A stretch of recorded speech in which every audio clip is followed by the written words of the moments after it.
ಅನುದಿನ ಅನುಕ್ಷಣ ಮನೆಯಲ್ಲೂ ಕಲಿಯೋಣ, ಕಲಿಕೆಯ ಹೊಸ ಹಾದಿಯಲಿ ಜೊತೆಗೂಡಿ ಹೆಜ್ಜೆಯ ಹಾಕೋಣ, ಸಂತಸದಿ ಕಲಿಯೋಣ ನಮ್ಮ ಹೆಮ್ಮೆಯ ಈ ಕ್ಲಾಸಿನಲ್ಲಿ.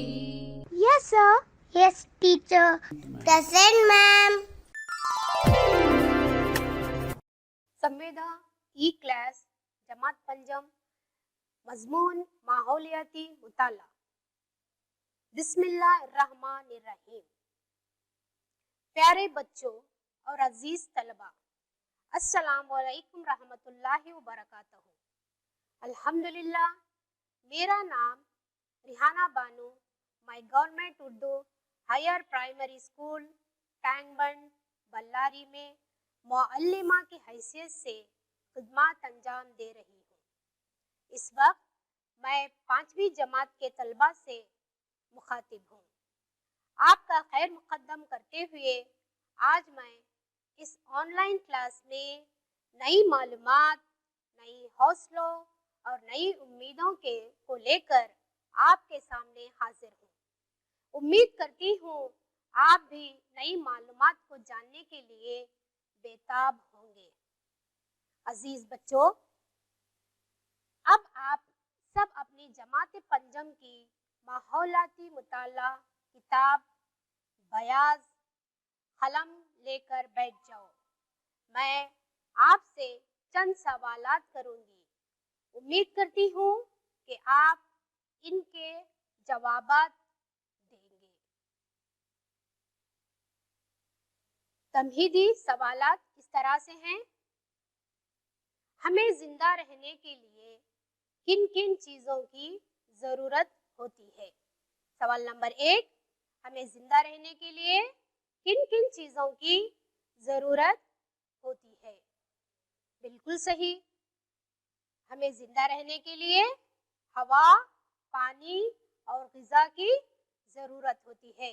बेशक सही जवाब है, हमें जिंदा रहने के लिए हवा, पानी और ग़िज़ा की ज़रूरत होती है। दूसरा सवाल है, हमें पीने का पानी कहाँ से हासिल होता है? हमें पीने के लिए पानी कहाँ से हासिल होता है? बिल्कुल सही बच्चों, हमें पीने का पानी नल से हासिल होता है। यानी हमारे घरों में नलों से हम पीने के लिए पानी दस्तयाब होता है। तीसरा सवाल है, चंद पानी के ज़राओं के नाम बताओ। बिल्कुल सही, समंदर, कुआं, तालाब, झील, नल, बारिश, बोरवेल, ये सब पानी के ज़राए हैं। यानी पानी के ज़राए कौन कौन से हैं? समंदर, कुआं, तालाब, झील, नल, बारिश, बोरवेल, ये तमाम जो है पानी के ज़राए हैं। अजीज बच्चों, आज हम इन नुकात के बारे में जानेंगे। पानी के ज़राए के मुताल्लिक़ जानेंगे, यानी पानी के ज़राओं के मुताल्लिक़ जानेंगे। पानी की ज़ख़ीरा अंदोज़ी के बारे में जानेंगे। नंबर 3 है, पानी के तहफ़्फ़ुज़ के ज़राए की अहमियत को समझेंगे। तो पिछली साथ में आपने पानी के बारे में पढ़ा, पानी की अहमियत और पानी के तिब्बी खुसूसियात के बारे में मालूमात हासिल किए। पानी के ज़राए, सबसे पहले क्या है? पानी के ज़राए। देखो बच्चों, इस तस्वीर को गौर से देखो, तो ये है ना समंदर की तस्वीर है, और ये है नदी, कुआं, नल, चश्मा, बोरवेल, तालाब और बारिश, ये पानी के ज़राए हैं। तो पहला है समंदर, दूसरा नदी, तीसरा कुआं, चौथा नल, पांचवा चश्मा, छठा जो है बोरवेल है, सातवां तालाब और आठवां जो है बारिश है। अच्छा बच्चों, आज हम इन जराए के बारे में तफसीली जानकारी हासिल करेंगे। तो सबसे पहले है समंदर। समंदर जमीन पर पानी का सबसे बड़ा जरिया समंदर है, यानी जमीन पर पानी का सबसे बड़ा जरिया जो है समंदर है। समंदर का पानी खारा होता है। समंदर का पानी खारा होता है। क्या आपको मालूम है कि समंदर में पानी कहाँ से आता है? समंदर में पानी कहाँ से आता है?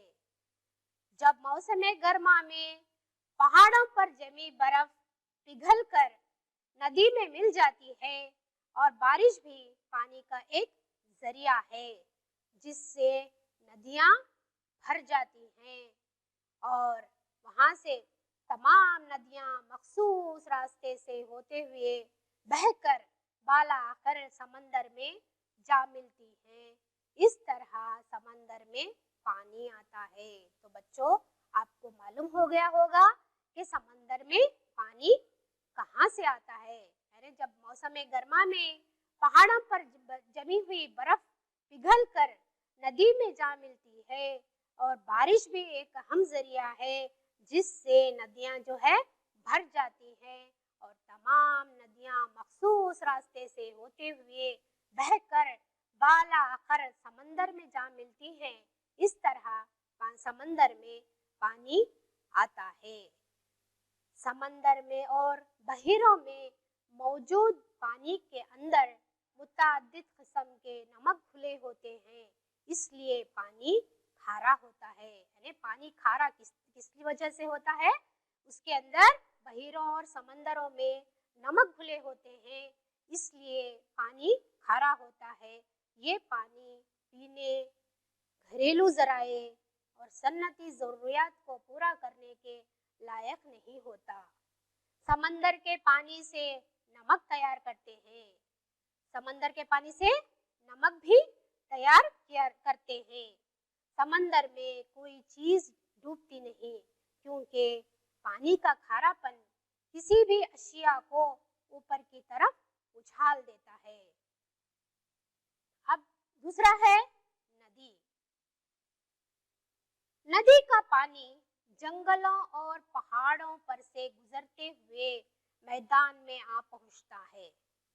दोनों किनारों के दरमियान बहता हुआ नदी का पानी बहुत ही खूबसूरत मंजर दिखाई देता है। आखिर ये नदी जो है समंदर में जा मिलती है। नदी का पानी ऊपर पहाड़ों, जंगलों से गुजरते हुए मैदान में आ पहुंचता है। दोनों किनारों के दरमियान बहता हुआ नदी का पानी एक खूबसूरत मंजर दिखाई देता है। आखिर ये नदी जो है समंदर में जा मिलती है। गंगा नदी हिंदुस्तान की मशहूर नदी है। यानी गंगा नदी जो है हिंदुस्तान की मशहूर नदी है। ये साल भर बहती रहती है। अब तीसरा जरिया है कुआं। कुआं ज़ेरे ज़मीन पानी जो ज़मीन की गहरी खुदाई के जरिए निकाला जाए वो कुआं का पानी कहलाता है। बोरवेल भी कुएं की एक किस्म है और पानी का एक जरिया है।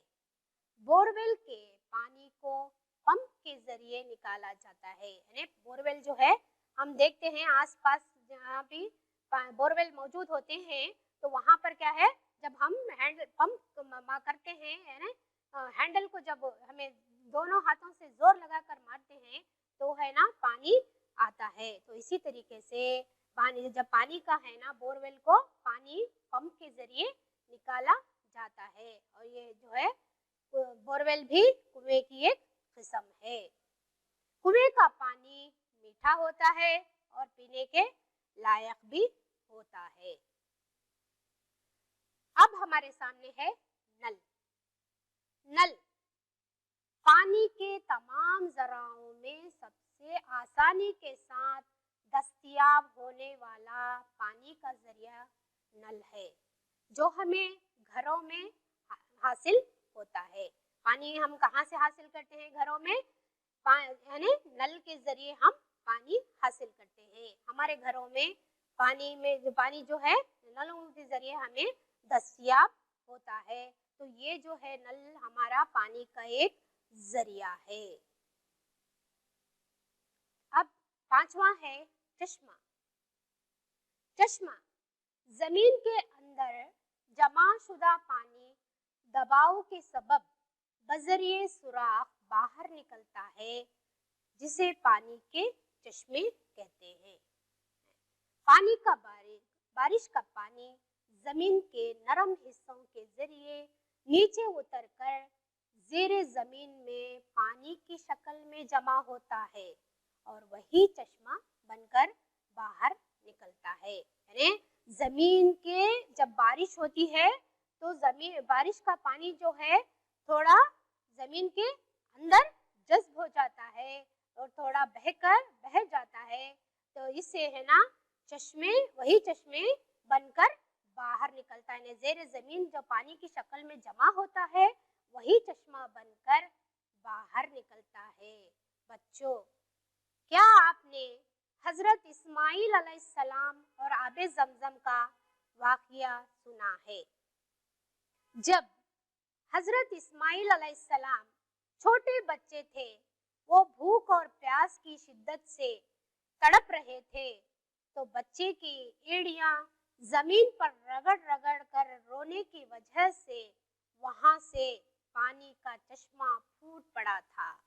आज भी वही चश्मा सबकी भूख और प्यास के लिए जारी है। वही चश्मा आबे जमजम है, जिसमें बीमारी की शफा है। आबे जमजम का पानी पीने से हर बीमारी की शफा है। ये अल्लाह की कुदरत का बहुत बड़ा करिश्मा है, जिसे हम बहुत ही एहतराम के साथ पीते हैं। तालाब, छठा जो है तालाब। तालाब मसनवी तौर पर इंसान से बनाई गई जमीन की निचली सतह को तालाब कहते हैं। यानी मसनवी तौर पर इंसान से बनाई गई जमीन की निचली सतह को तालाब कहते हैं। इसमें पानी समाने की इस्तात कम होती है। इसकी बनावट कुछ इस तरह की जाती है कि बारिश का पानी ऊंची सतहों से बहकर वहां जखीरा हो जाता है, यानी तालाब में आ जाता है। जो इंसान है ना मसनवी तौर पर बनाया गया होता है, तो वही पानी जो बहकर हो ना तालाब में आ जाता है ना, जखीरा हो जाता है। इसको क्या कहते हैं? तालाब कहते हैं। पानी नहरों की शक्ल में से बहते हुए तालाब में पहुंचता है। तालाब अमूमन मछली पालन के लिए भी होता है। तालाब है ना मछली पालन के लिए भी, तालाब में मछली पालन भी किया जाता है। कमल के फूल भी तालाब में ही खिलते हैं। अब सातवां है बारिश। बारिश अल्लाह की रहमत है और पानी का एक अहम कुदरती जरिया है। जमीन में बारिश के पानी के जज्ब होने से इनकी भरपाई दोबारा हो सकती है। इसी गर्ज से जाजिब गड्ढे खोदे जाते हैं। हमें चाहिए कि पानी का फजूल इस्तेमाल ना करें। यानी बारिश अल्लाह की रहमत है और पानी का एक अहम कुदरती जरिया है। जमीन में बारिश के पानी के जज्ब होने से इनकी भरपाई दोबारा हो सकती है। इसी गर्ज से जाजिब गड्ढे खोदे जाते हैं। हमें चाहिए कि पानी का फजूल इस्तेमाल ना करें। बारिश आने से खेत खलियान हरे भरे हो जाते हैं और जमीन की खुश्की दूर हो जाती है। बारिशों से फसलें अच्छी होती हैं। अगर बहुत ज़्यादा बारिश हो जाए तो फसलों को नुकसान भी होता है। यानी जब बारिश मिनिमम आती है तो कुछ नहीं, तब ज्यादा से ज्यादा आ जाए तो क्या है, फसलों को नुकसान होता है। बारिश हर तरफ बारिश के आने से हर तरफ मौसम खुशगवार और खूबसूरत हो जाता है। बारिश का पानी दोबारा दरियाओं और झरनों की शक्ल में नीचे आता है। बारिश से इंसानी जिंदगी में बहुत सी उथल पुथल हो जाती है। अगर ज्यादा बारिश हो तो ज्यादा बारिश होने की वजह से क्या हो जाता है, इंसानी जिंदगी पर बहुत बुरा असर पड़ता है, जिससे बहुत ही उथल पुथल हो जाती है।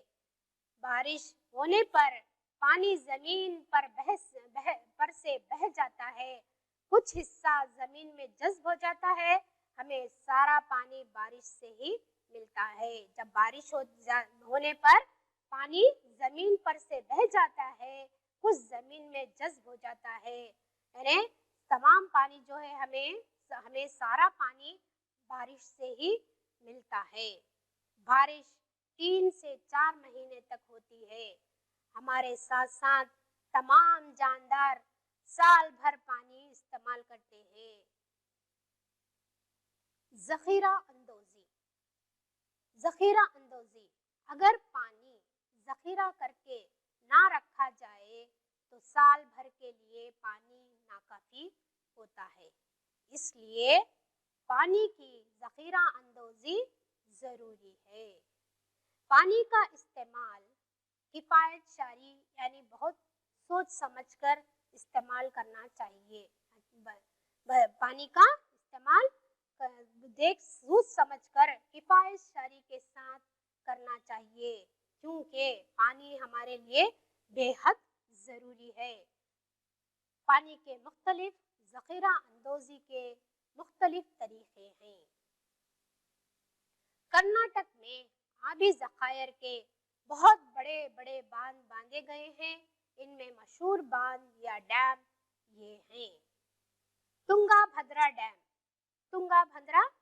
डैम, कृष्णाराज सागर डैम, अलमट्टी डैम, भद्रा डैम,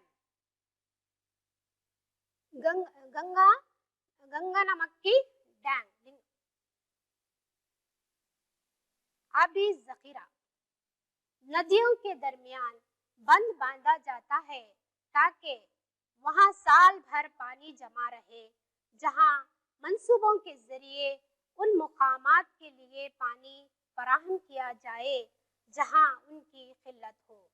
ये पानी ज्यादा मिकदार में जमा करने की सलाहियत रखते हैं, यानी उन्हें आबी जखायर कहते हैं। आबी जखायर यानी अभी आपने तस्वीरों में देखा कि डैम किस तरह से नदियों के दरमियान में बांध बांधा जाता है, वहां से पानी को जमा रहे ताकि साल भर वहां पर पानी जमा रहे, जहां मंसूबों के जरिए उन मुकामात के लिए पानी फराहम किया जाता है जहां उसकी किल्लत हो।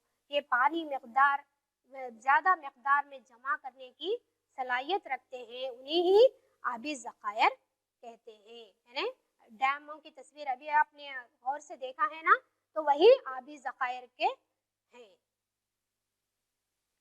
अब आबी जखायर का दूसरा जरिया है रेन वाटर हार्वेस्टिंग, यानी पानी की दस्तयाबी में इजाफे का एक तरीका ये है कि बारिश के पानी को जमा किया जाए और बाद में इस्तेमाल करके इसकी जखीरा अंदोजी की जाए। बारिश के पानी को जमा करने का एक तरीका रेन वाटर हार्वेस्टिंग कहलाता है, यानी जखीरा अंदोजी करने का एक तरीका, ये भी एक तरीका है जिसको जखीरा करके पानी जखीरा करके बाद में इस्तेमाल किया जाता है। इसको रेन वाटर हार्वेस्टिंग कहते हैं। अब हमारे सामने जो है मशकी सवालात हैं, तो जितना भी हम पढ़े हुए हैं, तो अब मैं उनमें तमाम पढ़ाए हुए मवाद में से चंद मशकी सवालात करूँगी। तो उम्मीद करती हूँ कि इन सवालात के जवाबात आप सही तौर पर देंगे और अपनी अपनी बयाजों में इसे लिखेंगे। हमारे पास सबसे पहला है सवाल है, समंदर का पानी कैसा होता है। नंबर 1 सवाल है, समंदर का पानी कैसा होता है। बिल्कुल सही बच्चों, शाबाश। समंदर का पानी खारा होता है, यानी समंदर का पानी खारा होता है। नंबर 2 सवाल, समंदर में पानी कहाँ से आता है। समंदर में पानी कहाँ से आता है। बिल्कुल सही, समंदर में पानी बारिश के जरिए आता है, यानी बारिश जब होती है तो समंदर में पानी बारिश के जरिए आता है। 3 सवाल है, तालाब किसे कहते हैं। तालाब किसे कहते हैं।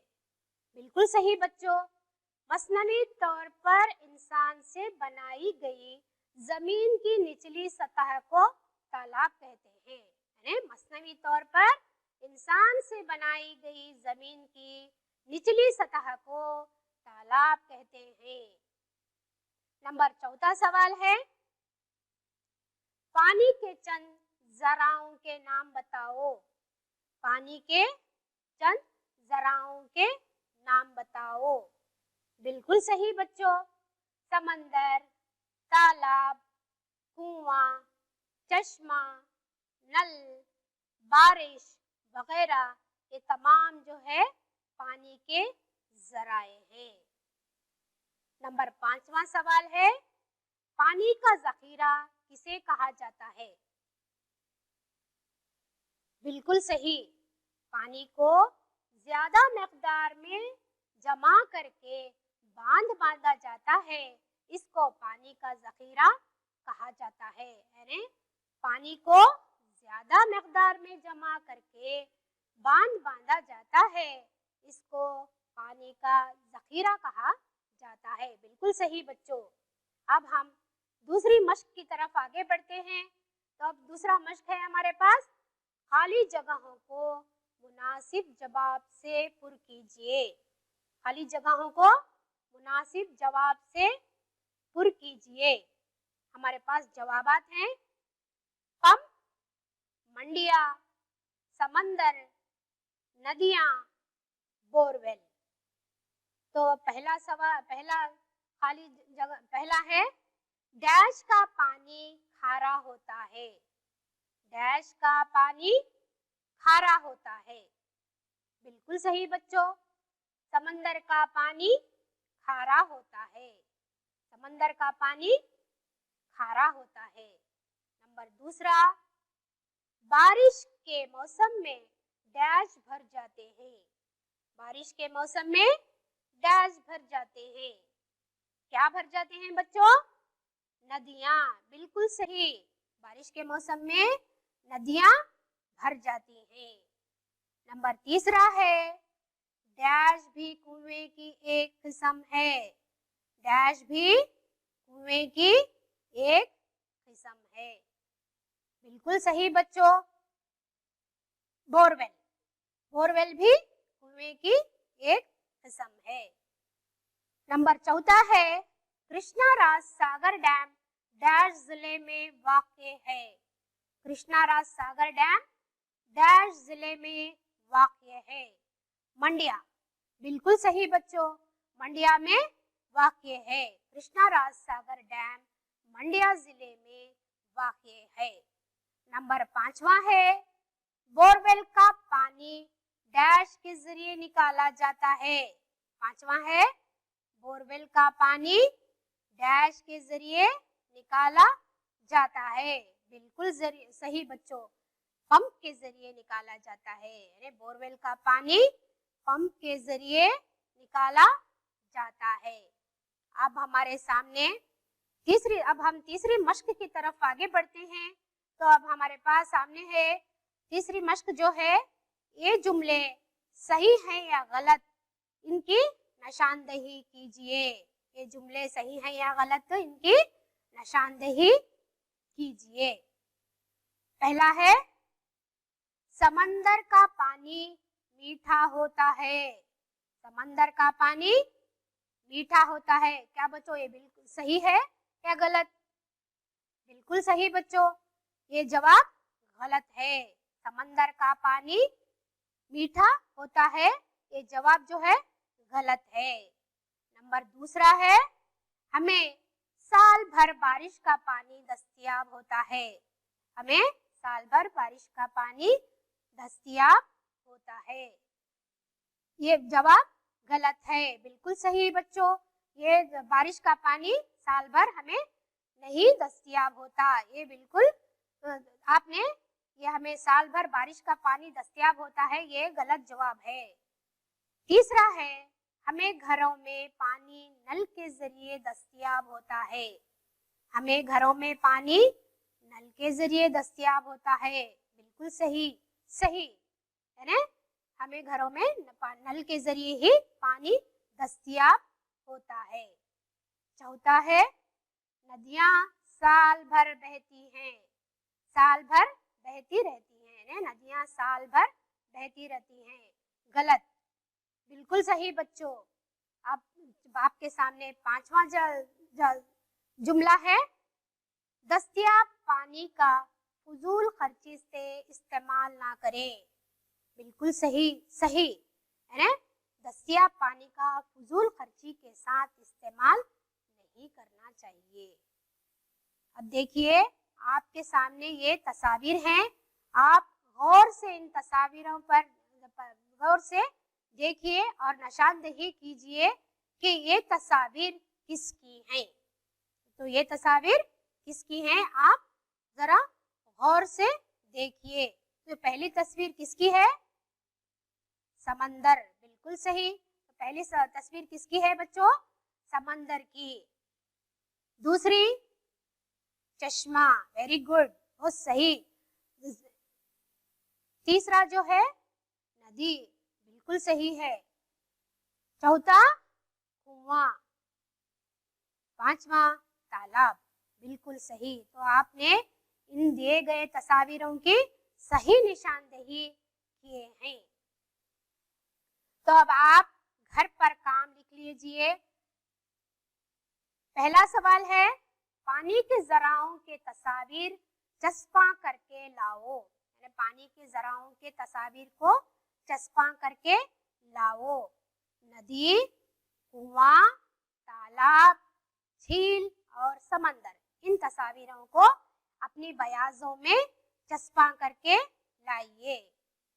नंबर दूसरा है, बांध कहाँ बांधा जाता है? बांध कहाँ बांधा जाता है? नंबर तीसरा है, बोरवेल के पानी को किस तरह से निकाला जाता है? नंबर तीसरा, बोरवेल के पानी को किस तरह से निकाला जाता है? चौथा जो है, मसनवी तौर पर इंसान से बनाई गई जमीन की निचली सतह को क्या कहते हैं? तो आपका ये घर पर काम नोट कर लीजिए, अपने अपने बयाजों में लिख कर लाइए, अपने उस्तादों को दिखाइए और बहुत सी मालूमात हासिल किए हैं, उनको भी अपने बयाजों में दर्ज करके लाइए। अच्छा बच्चों, आज की इस ऑनलाइन क्लास का सबक आप सबकी समझ में आ गया होगा। उम्मीद करती हूँ कि आपको समझ में आ गया होगा। इसी के साथ ये क्लास का वक्त खत्म होता है। अब मुझे रिहाना बानू को इजाजत दें। इंशाअल्लाह फिर अगले सबक में मिलेंगे। तब तक के लिए अल्लाह हाफिज, जज़ाकल्लाह खैर। ಅನುದಿನ ಅನುಕ್ಷಣ ಮನೆಯಲ್ಲೂ ಕಲಿಯೋಣ, ಕಲಿಕೆಯ ಹೊಸ ಹಾದಿಯಲಿ ಜೊತೆಗೂಡಿ ಹೆಜ್ಜೆಯ ಹಾಕೋಣ, ಸಂತಸದಿ ಕಲಿಯೋಣ ನಮ್ಮ ಹೆಮ್ಮೆಯ ಈ ಕ್ಲಾಸಿನಲ್ಲಿ. Yes sir. Yes teacher. Present ma'am.